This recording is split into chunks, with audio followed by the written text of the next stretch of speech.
Урутубуздун уңгусун, өлкөбүздүн өзөгүн түзүп турган Манас эпосунун ичиндеги баалуулуктарды жаштарга жеткизүүдө эбегейси зор өзүнүн ролун аткарып жаткан Манастан интеллектуал телетаймашы кезектеги чыгарылышы менен дагы сиздерге жалындан жаштарды алып келди. Мен силерге тааныштырып алсам. Оң тараптагы топ Кусейин Көлбаев атындагы Бишкек автомобиль жол колледжинен келген Маникер тобу даярдаган мугалими Кадырова Зынат эжебиз. Маникер тобунун атаандашы Кыргыз-Түрк Анадолу кыздар кесиптик лицейинен келген Айкөл Манас тобу даярдаган мугалими кесиптик билим берүүнүн отличниги Субанбекова Анар эже. Эки топ даярдап келген мугалимдерге ыраазычылык билдиребиз.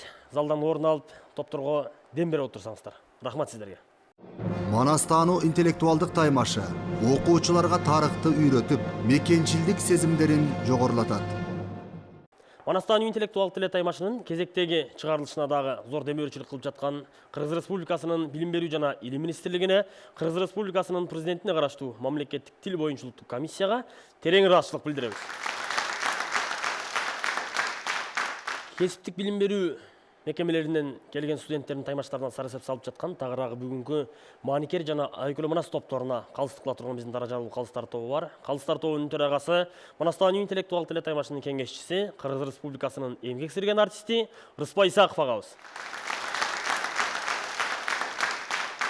Калыстар тобунун дагы бир бараандуу мүчөсү, белгилүү манасчы жана бир канча китептердин автору болуп, акындык менен жазуучулук менен шугулданып жүргөн аспирант Асаналы Калил уулу.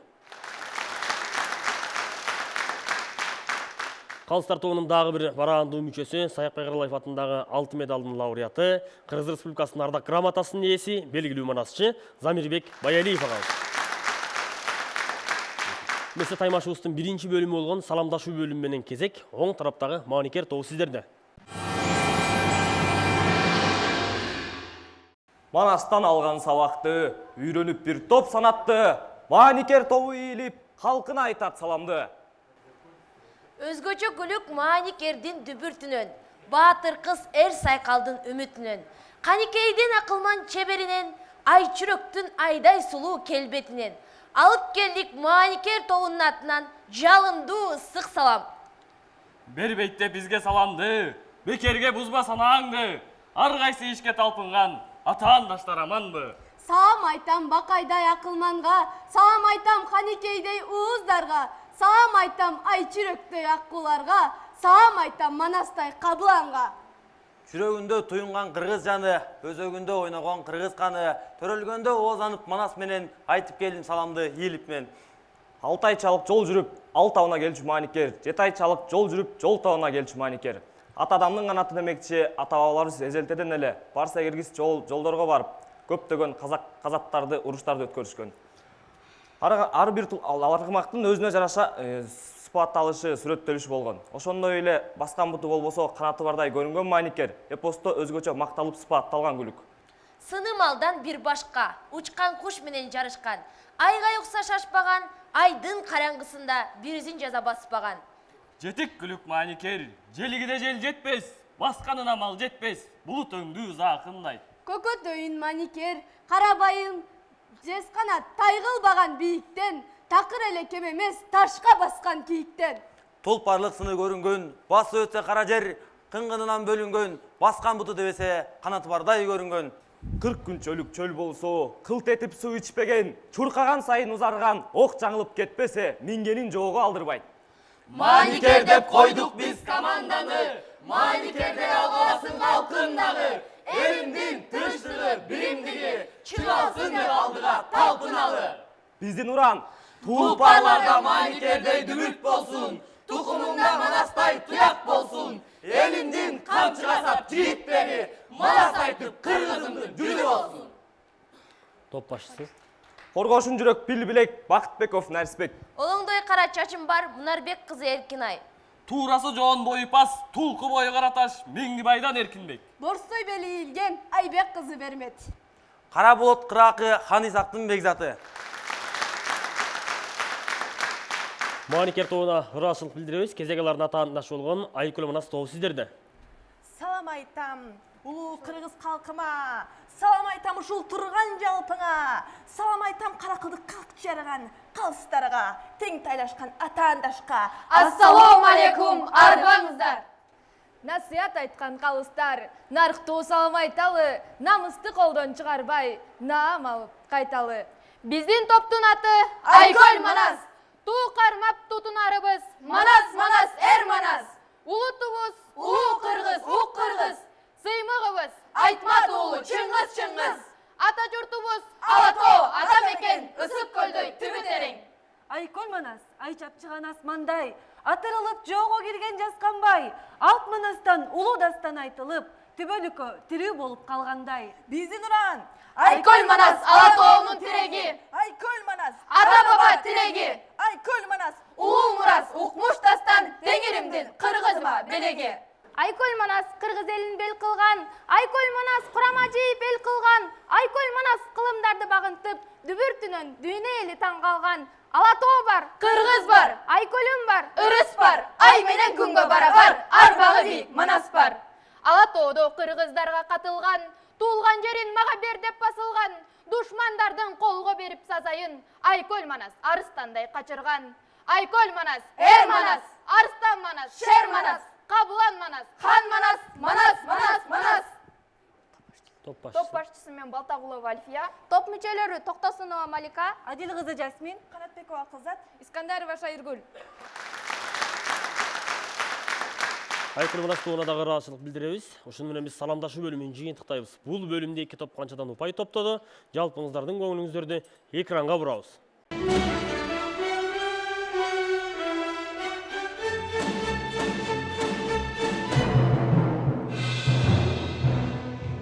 Манас эпосун окуп отурганда же Манас шындоозунан угуп жатканда чырыкмуштай бир салыштырууларга, сөздүн күчүнө, сүрөттөрүштөргө көзүң тартылат. Буга далил катары семиргени сүмбөдөй, секиргени бүргөдөй. Не деген саптагы, не деген салыштыруу. Бул кайсы бир адабиятта же поэзиядан кездештирүүгө болот. Албетте бул биздин улуттук адабияттын уңгусун түзүп турган тээ башаттан бери келе жаткан Манаста гана мындай салыштырууга байма-бай кезигет. Буга далил катарында көрүнүшү Манастай, көкүрөгү таластай деп Семетейди дагы өзгөчө сүрөттөйт.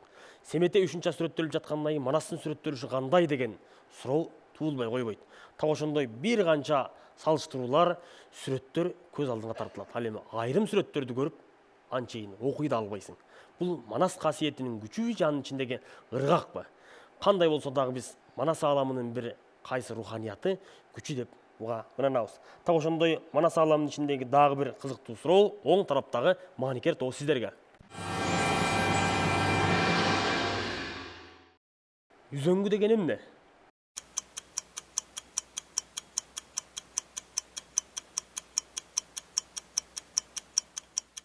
Бул биздин жоопто мөндөгүчө. Үзөңгү деген бул негизи ат жабдыктай болуп эсептелет. Ошол үзөңгүнү басып аттын үстүнө минишкен. Бул үзөңгү жеке эле ат жабдыгы болбостон бул уруштуу күндө да өтө жардам берген. Жана бул эрең ишке түшкөндө, эр сайышка түшкөндө эрин басмайлын катуу тартып үзөңгүгө катуу тээп минишип, бул үзөңгү ошондой жардамды берген да. Үзөңгүнү кошуп жала кетсек, үзөңгү бул согушта найзасын кылычын кесе өткөндө, курчута өткөн эки үзөңгүнү бир байлап, жоого ыргытканда аттарын мүдүрүлтүп чыгып кеткен дагы кездешет. Негизинен ат жабдыгынын бир бөлүгү. Жооптуур азаматсыздар мисалдар менен айтып берди. Ийгилик каалайбыз Маникер тобу. Кийинки суроо сиздерге. Айкөл Манас тобу сүзгөр деген эмне?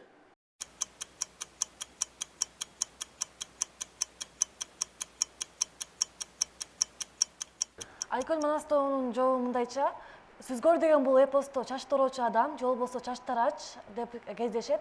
Ал эми эпосто мисал айта кетсек, баягы Алооке Көкөтөйдүн ашында Манаска тартуулаган кыздарында чачтарын сүзгөргө тараткандыгы жөнүндө кездешкен. Жооп туура, азаматсыздар. Кийинки суроо кайрадан сиздерге Маникер тобу. Ал эми ээр деген эмне?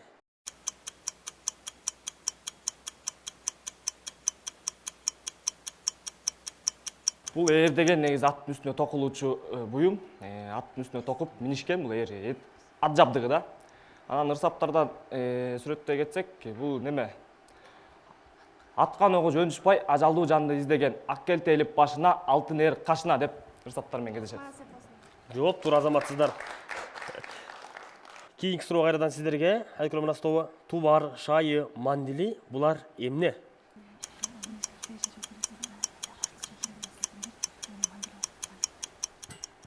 бар шайы, манделе булар Манас эпосунда кеземелердин аталыштары.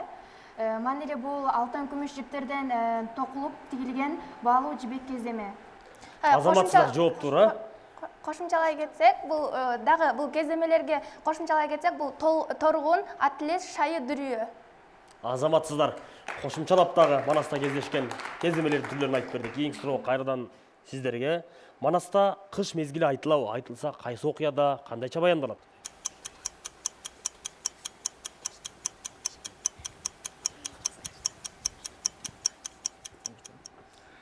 Бул Манас эпосунда кыш мезгили өтө кеңири айтылат. Булдан мисал келтире кетсек, кыштын күнү турушса, Кытай кыргыз урушса, муруну турса молжуюп, өзүм уят болом деп, кыш керге тумагын камнап коюп тургам деп. Бул Канике энебиз 40 чорго кышында тумак тигип берген жайында айтылат. Жана бул кошумчалап кетсем, жайташтын жардамы менен жайдын күнүн кыш кылып, кыштап кеткен жай айтылат. Кышында кандай окуялар болгон, ошондон мисал келтиришиңер керек. Кайсыл окуя болгон, кайсыл жерде, кайсыл окуяда кыш мезгили өзү айтылат. Бул жайташ менен, аярлык менен, кар жаадырган кыш мезгилин чакырган учур болуп атат. Жанагы болсо кышында кийсин деп камдады деген сөз болуп атат. А кыштын мезгилинин өзү жөнүндөгү окуяны сурап атабыз да. Кытай кыргыз урушса деп атпайбы, бул өзү чоң казакта кышында бул Канике энебиз тумак тигип берген болуш керек. Тилекке каршы Маникер тобу кыш деген сөздү жөнүндө жакшы окуяларды айтып берди, ал эми кыш мезгили жөнүндө айткан жок. Дегенибиз кыш мезгили жөнүндө окуя Ала тоо душмандардан бошотуп, кийин Алтайга барганда кышында кайтты, Алтайга кышында жетишти деген баштапкы окуяларда кездешет. Кийинки суроо кайрадан сиздерге, Айгүл Манастова. Манаста жип колдонулганбы? Манаста жип кеңири колдонулган деп айта алабыз. Себеби дегенде, жанагы эле Аруки апабыз менен Канике апабыз каңдагай шымды тиккенде түрдүү жиптерди колдонуп, ошол шымдын бекем тигилишине дыкаттык менен көңүл бурушкан. Андан дагы бир мисалды айтып кетсек, жанакы байкуш деген боң капчыгайды кара түтүн менен каптап караңгы кылганда, ошол жерде колго кузгунду кондуруп алып, ошол кузгунду төөнүн жиби менен ийрилген жиптен байлап койгон. Азаматсыздар жооп тура. Кийинки суроо кайрадан сиздерге. Манас эпосундагы тамак аштын түрлөрүн санап бергиле.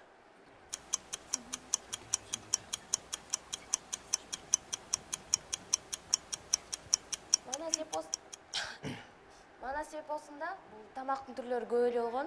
Нан түштө, кыйма жал, сары казы, палош, шекер, шербет жана эң негизгиси булар жокерлер казаттарга чыкканда жанына гүл азык алып жүрүшкөн.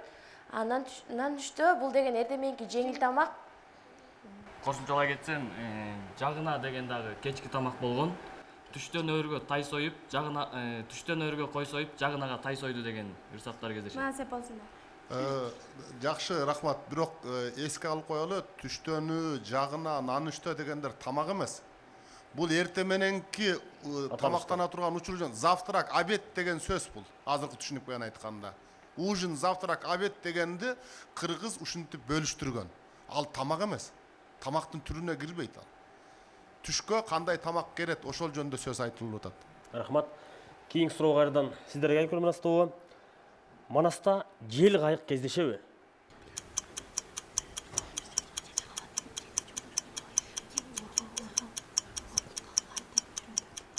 Биздин жообубуз төмөнгүчө жел кайык кездешет. Жел кайык деген жанагы орго жети желдетин жел кайыкка мингизип туруп, сорондукка кабарайтыган жер айтылат. Азаматсыздар жооп тура. Манас бөлүмүндөгү Жел кайык деген азыркы тил менен азыркы тилде, орус тилдеги терминди айтсак, парус дегенди түшүндүрөт. Манас бөлүмүндөгү Маникер тобу сиздерге карата соңку суроо. Алтайдан калың кол менен аттанып чыккан Манас Ала тоонун аймагынан кайсы жерлерди бошотот? Ирети менен санап бергиле.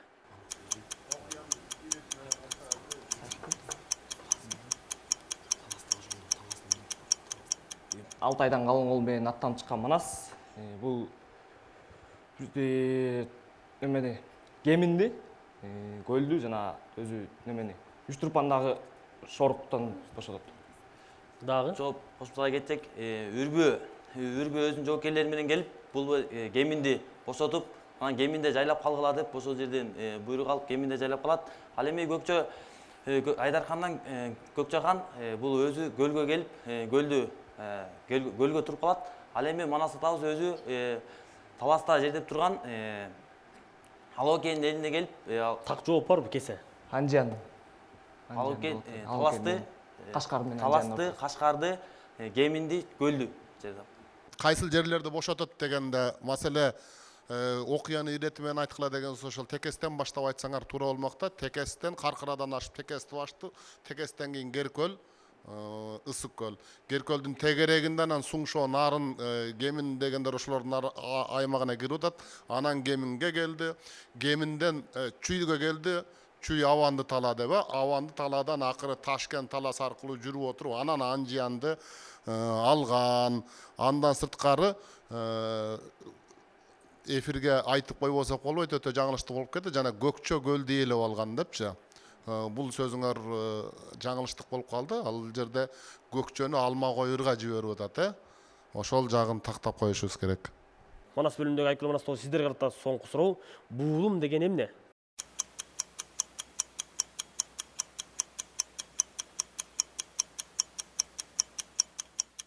Айкүл Манастоонун жообундайча буулум, бута булар кеземенин түрлөрү, баалуу кеземелер деп түшүнөбүз. Эпосто мисал келтире кетсек, бул кадимки эле көкөтөй өлөрдө керезин айтып жатканда, ошондо бул өзүнүн дүйнөсүн айтып келип, катын кызга бул менин баалуу кеземелерим, буулум, бута дүрүйөлөр калды деп айтып кетет. Айта кетчү нерсе, бул бир гана көкөтөйдүн окуясында эмес, башка окуяларда дагы буулум, бута дүрүйөдөн жасалган кийимдерди да айтып кеткендиги кездешкен. Биз ушуну менен Манас бөлүмүн жыйынтыктайбыз. Бул бөлүмдө 2 топ канчадан упай топтоду. Жалпыңыздардын көңүлүңүздөрдү экранга бурабыз.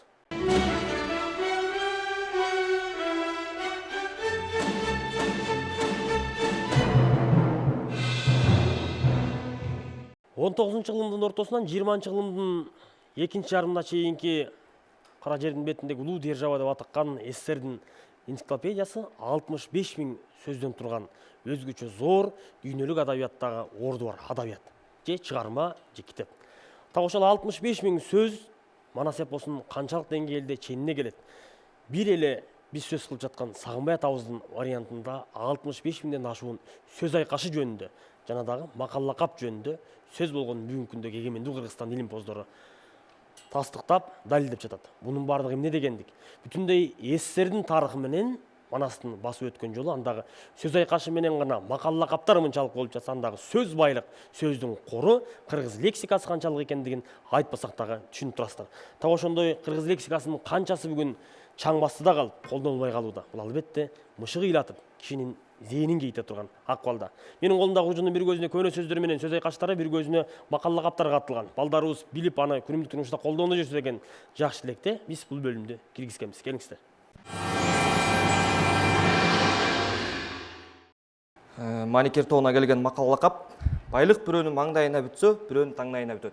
Ал эми көөнө сөздөрдөн болсо бейт деген көөнө сөз керек. Айкүл Манастоонда ала койду бөлөк кырккан жүнгө жарбайт деген макал келди. Ал эми көөнүргөн сөздөрдөн ныл. Топ менен кеңешип, эпосто мисал келтирип чечмелеп айтып берсеңиздер, ийгилик каалайбыз. Сиздердин ар бир сөзүңүздөр Калыстар тобу тарабынан бааланат. Манас эпосундагы макалла каптар чыгарманын көркөмдүгүн арттырып, мазмунун байытуу менен чоң тарбиялык мааниге ээ. Чыңгыз Айтматов.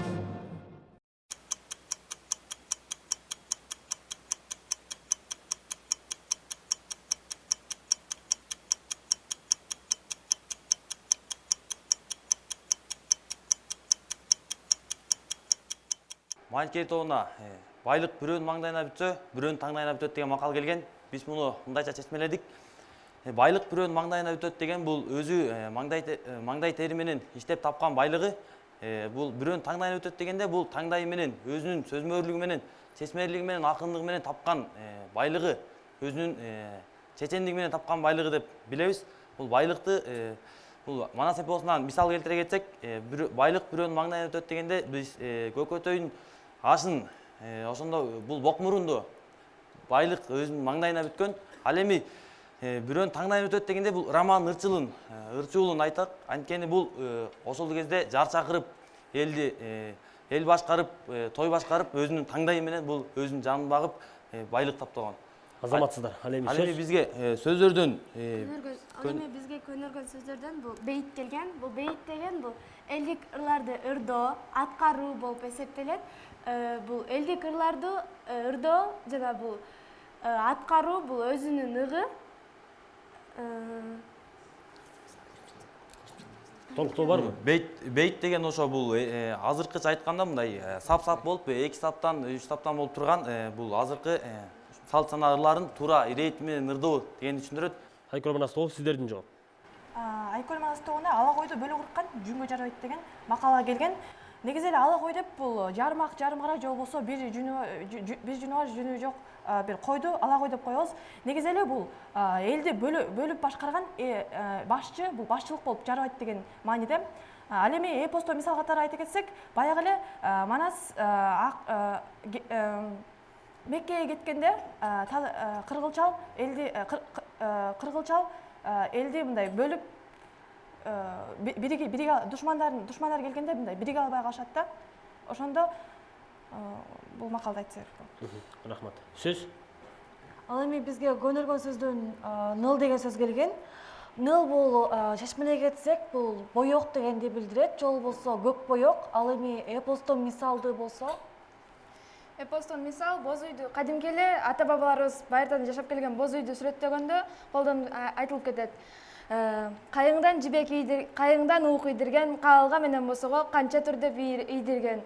Ууктарын ындалган, каалга менен босого канча түр деп сырдалган деген жери кездешет. Калыс тартып айтсаңыздар, тагы ушул сыргылуу жүн бөлүмүндө биздин Maanikер жана Айкөл Манас топторгон чалык деңгээлде чечмеледи. Балдардын сөз байлыгы канчалык? Бири сөздөмүчүлүктүк кетирди, бири болсо макалдан окшойт. Менин баамда. Сиздердин баам кандай болду? Анан упай айта кетсеңиз. Азиздин баамы абдан туура болду. Maanikер тайпасы макалды абдан жакшы чечмелеп, мисалын сонун келиштирип бердиңер. Сөзгө келгенде бул ыр түзүлүшүнүн өзгөчө түрү. 2 саптан 3 саптан деп атпайсыңарбы? 3 саптан турбайт, 4 саптан турбайт, жалаң 2 саптан гана туруш керек. Ошол 2 сапта ошол бир макал сыяктуу, биздин макал сыяктуу ой бүтүп туруш керек. Ар бир 2 сапта Омар Хаямдын ырлары мисалы, ошол сыяктуу нерселер болгон ыр түзүлүшү. Ошону Сагынбай атабыз чыгыш адабияты менен, чыгыш поэзиясы менен мыкты тааныш болгондуктан аны Манаска алып кирип атат. Манаста ошол нерсени пайдаланып атат да. Мына ушул нерседе бир аз мүчүлүштүктөр болду. Ал эми Айкөл Манас тайпасы тескерисинче сөздү жакшы айтып бердиңер, мисалын келтирдиңер. Ал эми макалга келгенде силерде бир аз өксүк болуп калды. Ала койду бөлө кырккан жүнгө жарбайт. Бул абдан көп мисалды айтсаңар жарашат. Бул элди бөлүп жаруу жөнүндө сөз болуп атат. Өзүңөр элестеткиле, ала кой деген жүнү бар же жүнү жок кой эмес. Ала кой деген жүнү ар түрдүү, ак карасы аралаш, силер айтып аткандай биринчи айтканыңар туура. Бирок ошону ак жүнүн өзүнчө тапшырайын, кара жүнүн өзүнчө тапшырайын десе биринчиден убарагерчилик болот, туурабы? Экинчиден анын салмагы көбөйбөйт. Ушул жөнүндө сөз болуп атат. Түз маанисин алганда, элеме өтмө мааниси сөздүн сөздөй баркы бар, 32 наркы бар дейт. Элди, журтту бөлбөгүлө. Түндүк, түштүк, аркалык, маркалык, жана башка нерселер менен бүгүн ар кандай нерседе бөлүп жарып атат. Үйүбүзгө кирип бөлүп атат, Тендер деген бир гендерди кескен нерсе чыкты.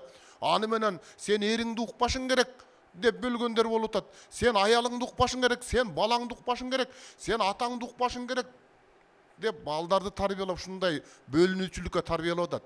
Ушул бөлүнүүчүлүк болбош керек деген акыл жатат. Манастан дагы ошого жараша мисалдарды келтирсек болмок. Калыс тартуу сиздерге ыраазычылык билдиребиз. Ушуну менен биз сыргылуу жүн бөлүмүн жыйынтыктайбыз. Бул бөлүмдө 2 топ канчадан упай топтоду. Жалпыңыздардын көңүлүңүздөрдү экранга бурабыз.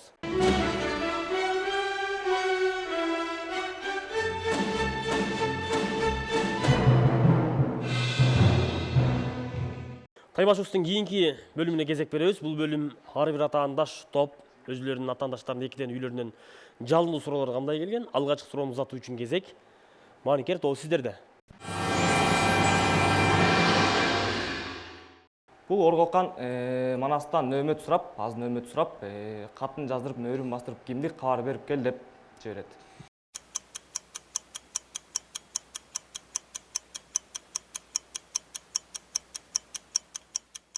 Айкөл Манас тобунун жообу төмөндөгүчө. Баягы Оргокан Манас аттан нөмөт сурап, катчыга катын жаздырып, кандык мөрүн бастырып, бодон аярды жөнөткөн. Туура жооп. Бул сиздердин жооп туура. Ошондуктан 5 упай беребиз. Рахмат. Кезек сиздерде.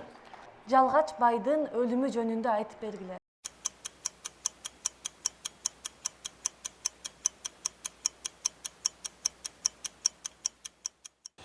Бул суроого бизде жооп жок. Жооп жок. Туура жообу? Туура жообу жалгач бай бул баягы картаңбай байлыгын тонуп алганда байлыгынын күйүтүнө чыдабай өзүн өзү өлтүрүп салган жери кездешет.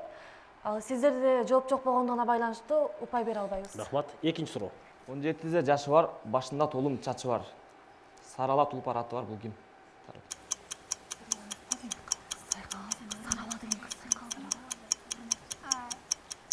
Биздин жообубуз төмөндөгүчө. Эт жуукта ийилген, эркектей кийим кийинген, акак тиштүү кыйгачкас, жазлык маңдай түймө баш, ак кызылы бөлүнгөн, айнектей көзү көрүнгөн, нурдуу кызыл бети бар, ууздан аппак эти бар деп бул биздин оюбузча бул кыз сайкал деп билебиз. Туура жооп. Жооп туура 5 упай. Азаматсыздар. Сиздердин суроо. Шоруккан ислам динин кабыл алганга чейинки туткан дини.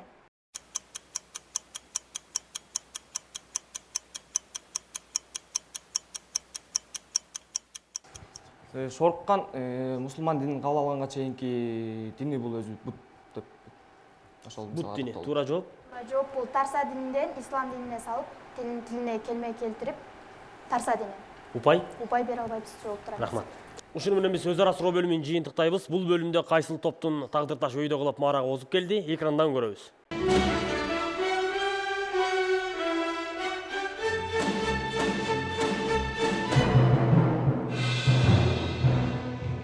Таймашевдин соңку жана кызыктуу бөлүмү болгон үй тапшырма бөлүмү. Оң тараптагы мааникер тобу Хусейин Көлбаев атындагы Бишкек автомобиль жол колледжинен келген топ. Үй тапшырманы канчалык деңгээлде аткаргандыгын чогуу көрөбүз. Экранга назар буралы.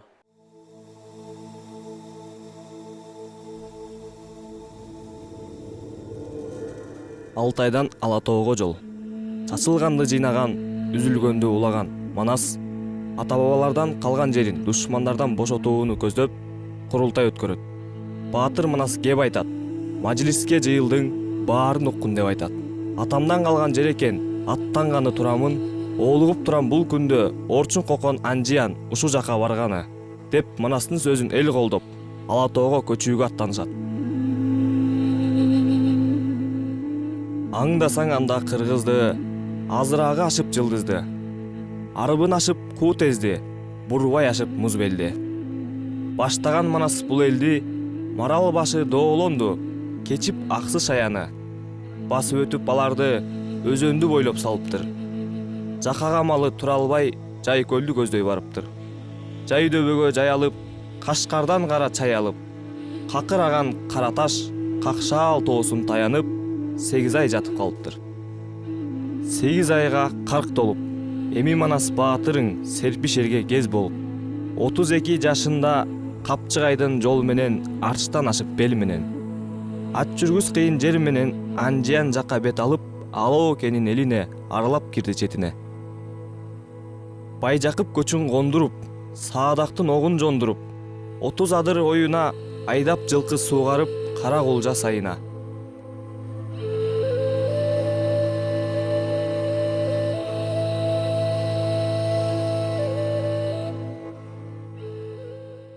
Мааникер тобуна ыраазычылык билдиребиз. Кезек аларына таандашы болгон Айкүрө Манас тобунун даярдап келген үй тапшырмасына кезек беребиз.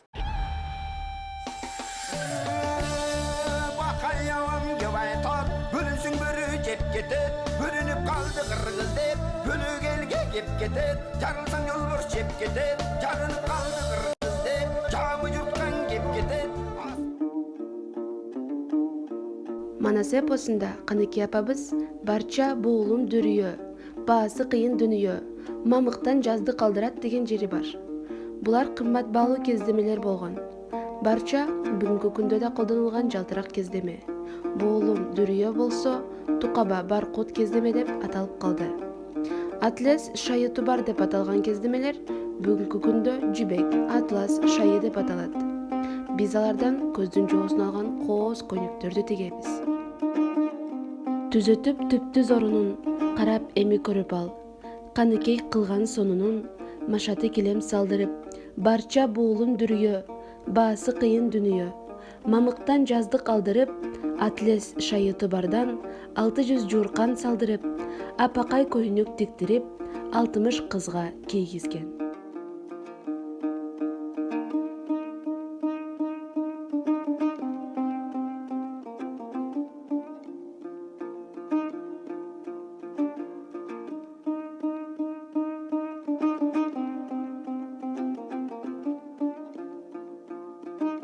Ак эркечтин башында ак маралдай шаңкайып, мандили башта кайкайып, торкотон бойго кыналган. Мандили алтын, күмүш, асыл таштар чөгүрүлгөн аялдардын баш кийими болгон. Бүгүнкү күндө андай баш кийимдер улуттук салттуу кийимдер катары элечек, шөкүлө болуп кийилет.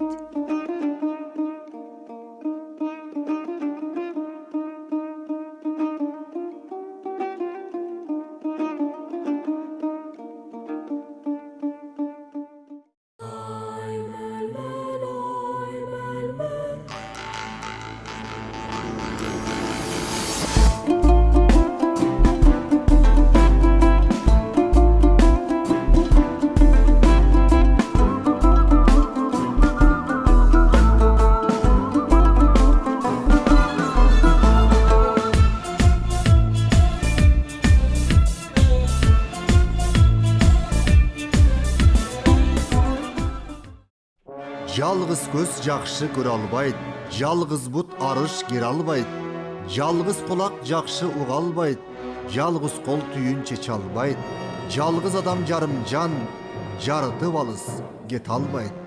Манас эпосунан Рыспай Исаков. Даражалуу калыстар тобу айтсаңыздар, бүгүнкү таймаш канчалык болду? Мааникер жана Айкөл Манас топтор канчалык деңгээлде таймаш курду? Жалпы жыйынтыгында кайсыл тайпа маарага озуп келди? Жалпы жыйынтыкты калыстар тобу сиздерден уксак. Мааникер тайпасы менен Айкөл Манас тайпасы биринчи бөлүмдө саламдашууда эки жака тең 5-5 деген упай болду. Экинчи бөлүмдө Манас бөлүмүндө Мааникер тайпасы кичине мүчүлүктөрдөн улам ошого жараша упай топтоду. Ал эми Айкөл Манас бөлүмүндө жалаң 5 деген упай топтоду. Мааникер тайпасы болсо жооптор жарым-жартылай болуп калгандыгына байланыштуу 4-3-5 деген упайлар менен болду.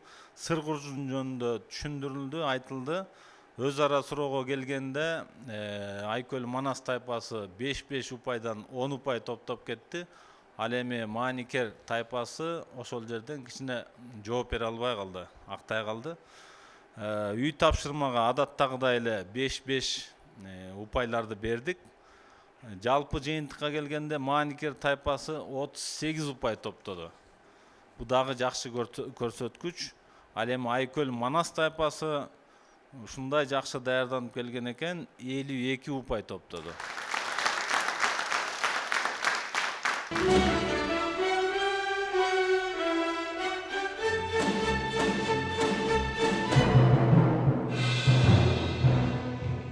Арбагыла, урматтуу туугандар, урматтуу теле балдар, укса кулак канбаган, көрсө көз тойбогон чексиз сөздүн күчү менен биз ушул Манас дүйнөсүнө сүңгүп кирдик. Силер ушунчалык жакшы дайындык кылыпсыңар.